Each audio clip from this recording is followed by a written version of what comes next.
Olá, tudo bem? Meu nome é Sérgio, sou professor da disciplina Cooperativismo, Associatismo e Extensão Rural. É importante que tenham papel e caneta para apontar as dúvidas e postar no fórum Tira Dúvidas. E é importantíssimo complementar os assuntos vistos na videoaula com o estudo do caderno didático.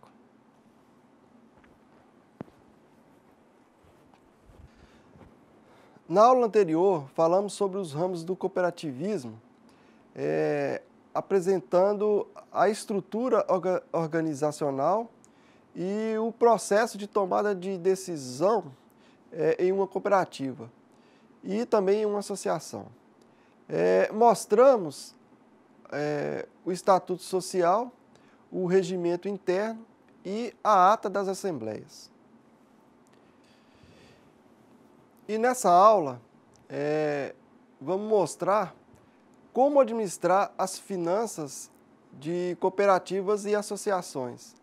Vamos resumir aspectos importantes para se administrar essas entidades que precisam de ter sua parte financeira muito bem controlada para que os cooperados atinjam seus resultados. Os dirigentes das cooperativas e das associações devem sempre estar atentos, acompanhando e avaliando suas atividades e os resultados financeiros dessas entidades. Deve utilizar 3 instrumentos administrativos, que é o planejamento financeiro, controle de caixa e avaliação do desempenho da entidade, verificando tudo o que se gasta e aquilo que se recebe. Qualquer empresa precisa de um capital para começar seus negócios e, numa cooperativa, esses recursos são chamados de capital social. Esse capital é a quantidade de dinheiro necessária para os membros investirem ao se associarem. O capital é dividido em partes, que são as cotas-partes. O valor de cada cota-parte deverá estar estabelecido no Estatuto Social que foi votado pelos membros.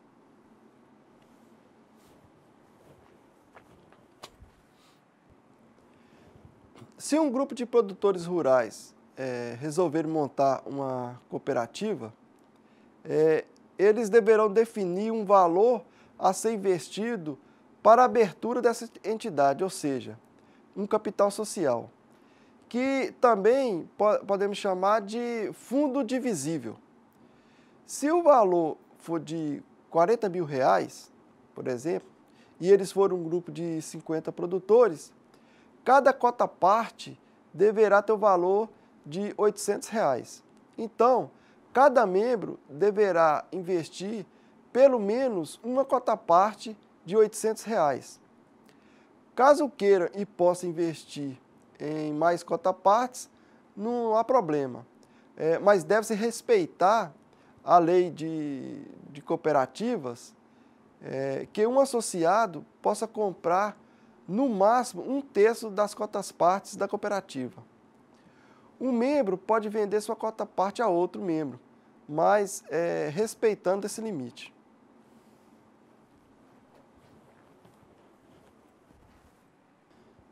Há 2 fundos indivisíveis obrigatórios em uma cooperativa, que são o Fundo de Reserva e o Fundo de Assistência Técnica, Educacional e Social, que são a FATS. Eles são indivisíveis, pois são de propriedade coletiva da cooperativa.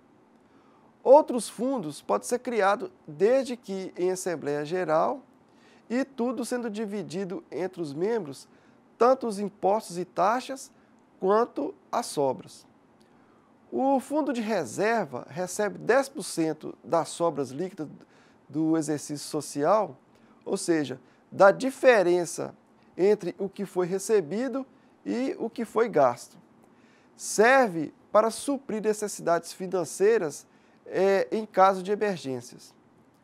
O Fundo de Assistência Técnica Educacional e Social serve para assistência aos associados, seus familiares e funcionários, se autorizado o Estatuto. Eles recebem 5% das mesmas sobras que foram utilizadas para calcular o fundo de reserva.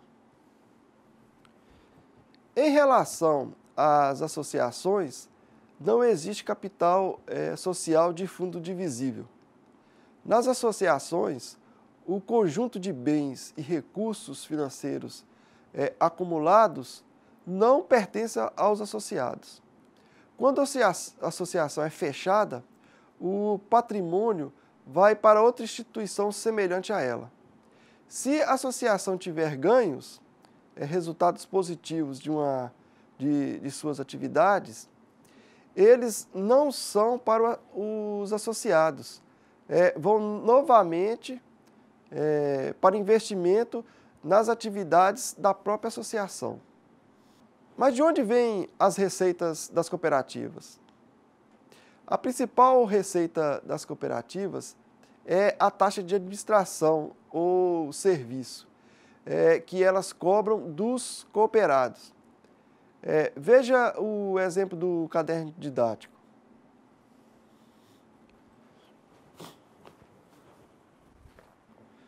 De todas as operações que o cooperado faz, a cooperativa retém um percentual sobre o valor negociado. Numa cooperativa agropecuária, as taxas incidirão sobre o valor da venda do produto, o leite, café, algodão, ou sobre o preço pago pelos insumos, que são as sementes, os adubos, ferramentas, etc., que são comprados pelos membros da cooperativa. Também nesse caso, podem existir as taxas que são cobradas para armazenagem ou beneficiamento dos produtos entregues pelos cooperados da cooperativa. As cooperativas devem manter o registro das suas movimentações financeiras e elaborar relatórios contábeis que demonstrem sua situação financeira. Vale lembrar que as cooperativas até podem ter sobras financeiras, mas não têm o lucro como o objetivo. As principais demonstrações contábeis de uma cooperativa que serão realizadas pelo contador são balanço patrimonial. No balanço patrimonial é evidenciada a estrutura patrimonial da entidade, ou seja, a composição de seus bens, direitos e obrigações. Ele é dividido em dois lados, que devem ser exatamente iguais no que se refere aos valores monetários. Do lado direito, temos a origem dos recursos financeiros, chama-se de passivo, que pode ser formado por capital próprio dos cooperados, capital social, fundos e sobras, e capital de terceiros, dívidas com fornecedores, empréstimos bancários, contas a pagar, etc. Do lado esquerdo, temos a aplicação desses recursos, chama-se de ativo, em bens, móveis, imóveis, equipamentos, mercadorias, dinheiro em caixa, etc. E direitos, são duplicatas a receber, decorrentes de venda a prazo, conta corrente no banco, etc. O outro documento é a demonstração de sobras ou perdas. Esse relatório demonstra explicitamente o resultado alcançado pela cooperativa em determinado período. Esse resultado pode ser composto de sobras, receitas maiores que despesas, ou perdas, despesas maiores que receitas, originadas dos atos do cooperativismo. As cooperativas também têm que pagar impostos. Então veja quais são esses impostos. O primeiro é IPI, o Imposto sobre Produtos Industrializados. São contribuintes aquelas cooperativas que transformam a matéria-prima in natura em produtos processados. É o imposto federal e seu valor varia inversamente com a essencialidade do produto, ou seja, quanto mais essencial, menor a taxa de IPI. Outro imposto é o ICMS, que é o Imposto sobre Circulação de Mercadorias e Serviços, e é pago na venda.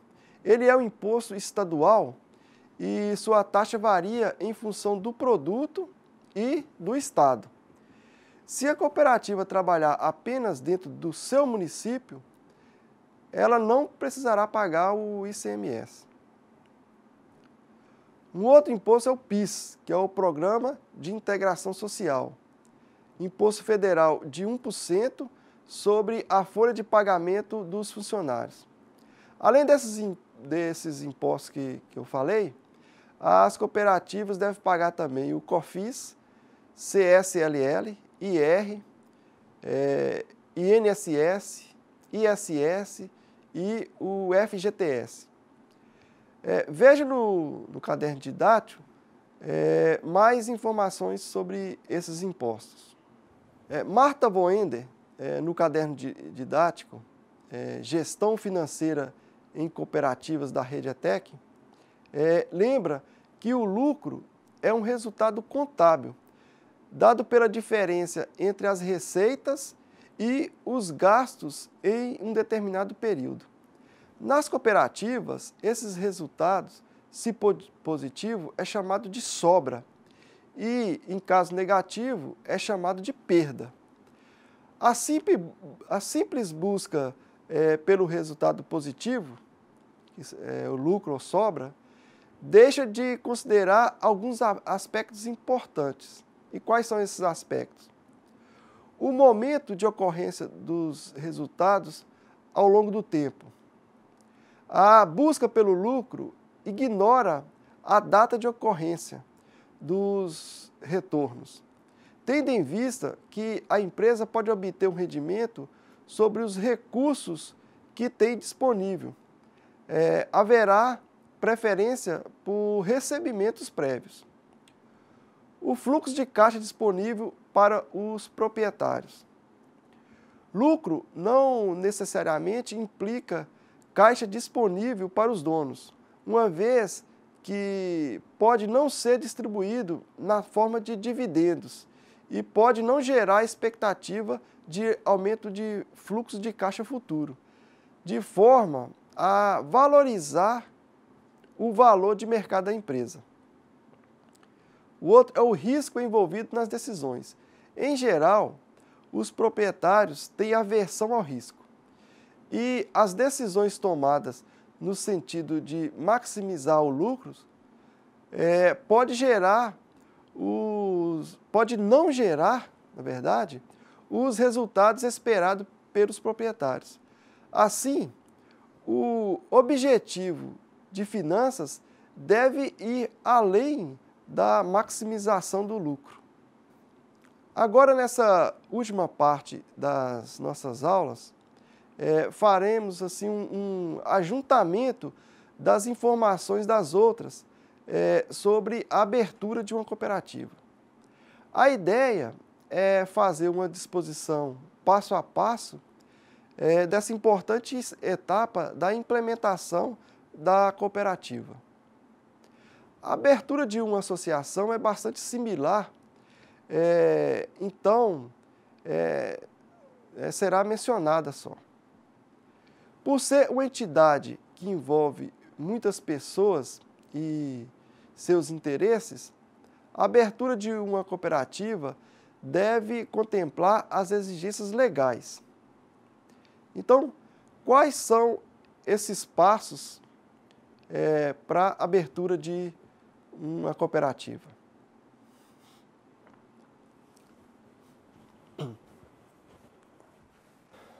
Primeiro, procurar a OCE, que é a Organização das Cooperativas do seu estado, e pedir os modelos de formulários que devem ser preenchidos.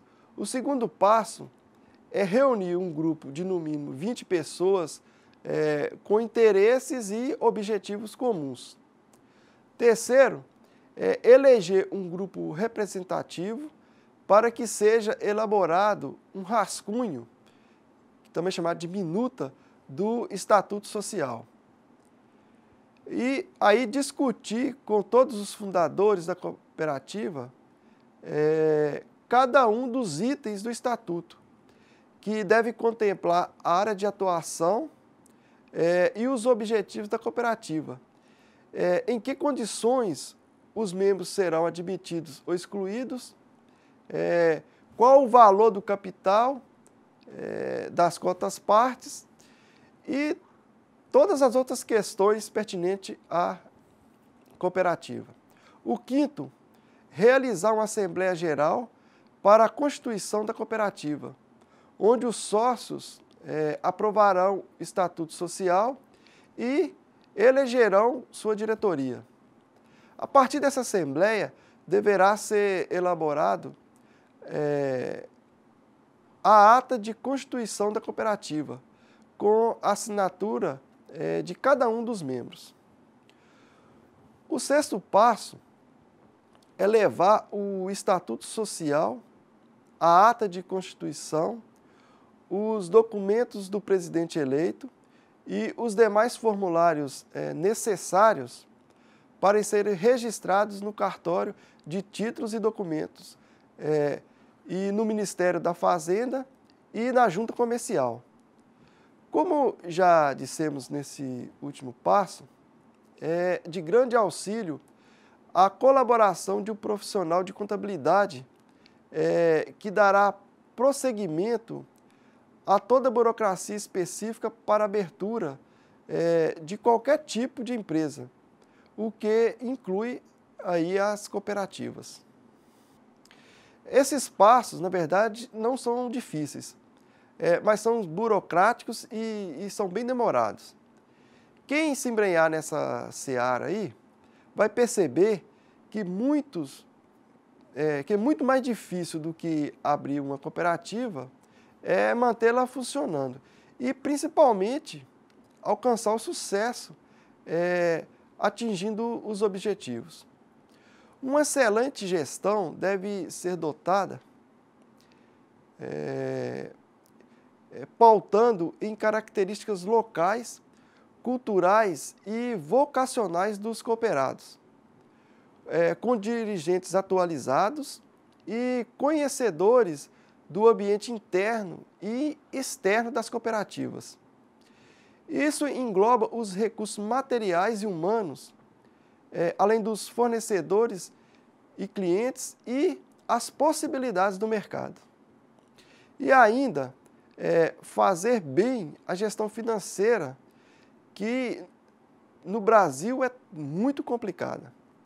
Juros altos, crédito difícil e caro, instabilidades, inflação e carga tributária elevada são alguns dos obstáculos que terão os dirigentes das cooperativas. Outra dificuldade dos gestores é a demora das tomadas de decisão, pois em virtude do caráter democrático do cooperativismo, todos devem ser consultados nas decisões importantes.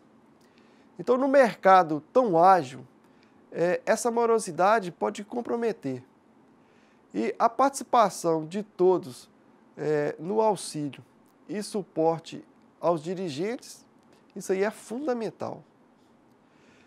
Veja as considerações publicadas no site da ASALPL, que são o seguinte: as cooperativas devem ser consideradas como sociedade de pessoas, em contraposição às sociedades de capitais. Nas sociedades cooperativas, a pessoa do sócio e os vínculos pessoais do sócio face à empresa corporativa ocupa o primeiro plano. A participação financeira do sócio, se bem que importante, é relegada para um plano secundário face à sua intervenção pessoal, ou seja, a participação ativa do sócio na vida da sociedade cooperativa. Utilizações das respectivas instalações e do serviço. Mas não falamos o tempo todo que as cooperativas e associações são instrumentos para facilitar a resolução de problemas comuns dos associados? Então, com os associados em grupo, esses problemas podem ser resolvidos. Existem muitos casos de cooperativas que contribuiu para o aumento e a geração de um desenvolvimento humano e sustentável, pois os associados, exercendo a democracia, decidiram de forma coletiva os rumos da cooperativa. Existem vários exemplos positivos do impacto das cooperativas e associações em suas regiões. No nosso ramo, o agropecuário, por exemplo, as cooperativas são indispensáveis na produção de produtos de qualidade, o que agrega valor e majora a renda dos produtores associados. Por meio de assistência técnica e de infraestrutura, agilizando inclusive a comercialização, além dos aspectos social da coisa. Mas veja bem, apesar de toda essa comprovação de que a cooperativa vem a somar, ainda é reduzida a disposição dos indivíduos em se organizar e administrar essas entidades. E por que isso acontece? Segundo Régio Márcio e Fátia Jimenez, o grande desafio das cooperativas agropecuárias é encontrar o equilíbrio entre os interesses econômicos, sociais e políticos dos seus participantes. O interesse econômico reside no crescimento mútuo do patrimônio líquido do associado e da cooperativa. O social está ligado ao serviço que os associados e suas respectivas famílias recebem da cooperativa. E o político leva às disputas internas pelo poder, como também a representatividade de tal organização e de seus filiados perante a comunidade. Administrar esses interesses é uma tarefa difícil e complicada. E muitas empresas dessa categoria estão perdendo espaços para seus concorrentes por não conseguirem equilibrá-los satisfatoriamente, segundo Antoniali.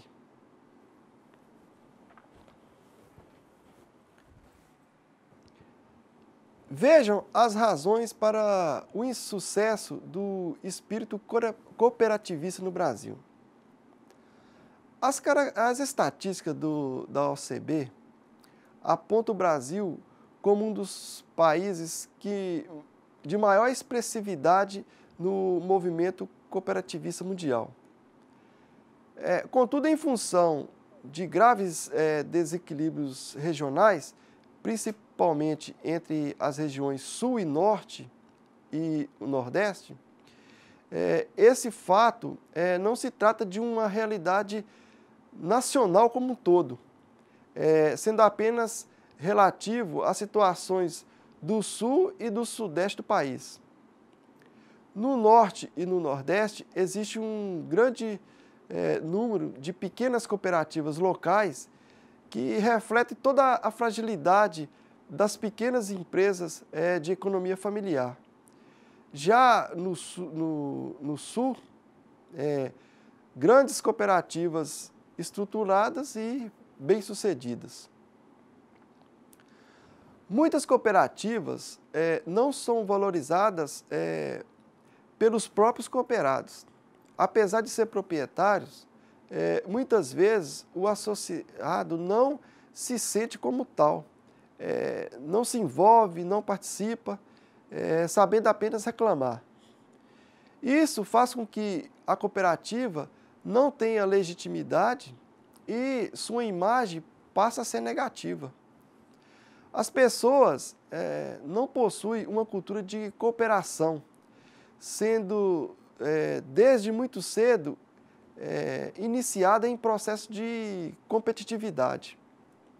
O indivíduo passa a encarar o outro como um potencial competidor e a crer que para que ele ganhe, o outro tem que perder. Muitas cooperativas estão desacreditadas em função de seus dirigentes visarem mais o aspecto político e pessoal do que a questão institucional. Isso faz com que elas sejam mal administradas e não obtenham sucesso. Muitas pessoas tomam essas cooperativas como exemplos negativos, o que acaba por fazer com que essas pessoas não queiram participar de outros empreendimentos cooperativos. Jäger apontou vários problemas nas cooperativas agropecuárias brasileiras, denominando-as de 4 perigos: a ingerência política, o oportunismo dos cooperados, a ingerência dos concorrentes e o paternalismo. Gilbert Tajan também enfatiza que, como o cooperado também é um cliente da cooperativa, existe forte tendência de definição de posições de negócios que o beneficiem, em detrimento da corporação. Por ser o acesso às sobras menos importante do que a venda do produto, o comportamento do cooperado reflete ações oportunistas. Não é correta a suposição de que esse pressuposto deixa de existir pelo fato de se tratar de empresa cooperativa. A impossibilidade de sair do negócio sem perdas, diferente das empresas não cooperativas, também cria condição de pouca atratividade para o cooperado investir em empresas dentro da estrutura cooperativa. E, finalmente, os elevados custos de negociação que caracterizam o processo de tomada de decisão das cooperativas geram situação de menos competitividade para esse tipo de cooperação. Pequenas e grandes cooperativas tendem a reorganizar suas estruturas de modo a lidar com tais desafios. A completa separação entre propriedade e controle é demandada pela crescente presença de profissionais contratados no mercado com experiência em gerenciamento de corporações não cooperativas. Segundo Jorge Farrar, a abordagem do cooperativismo do ponto de vista ético enseja uma reflexão sobre o universo das relações entre os diversos elementos envolvidos nessa atividade, uma vez que a ética se ocupa bastante das relações humanas e seus juízos de valor.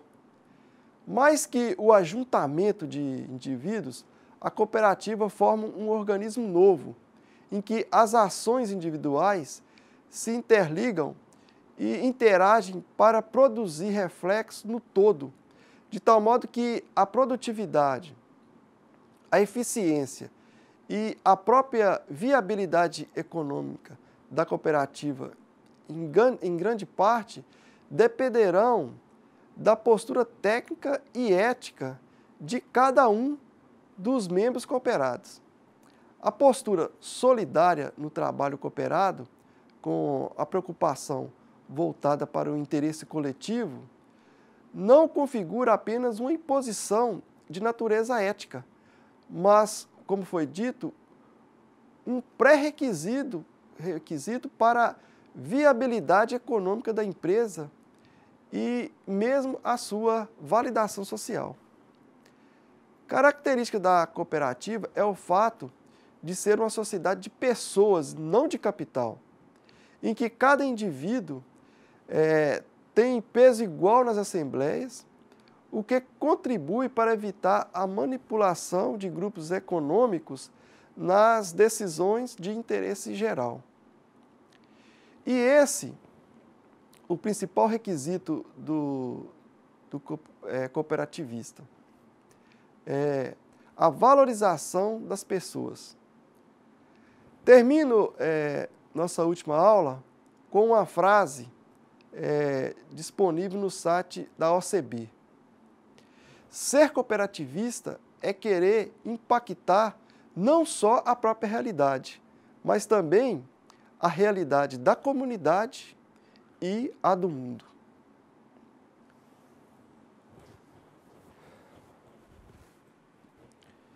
Muito bem, senhores, espero que tenha sucesso nessa empreitada de ser técnico agropecuário. Obrigado e fiquem com Deus.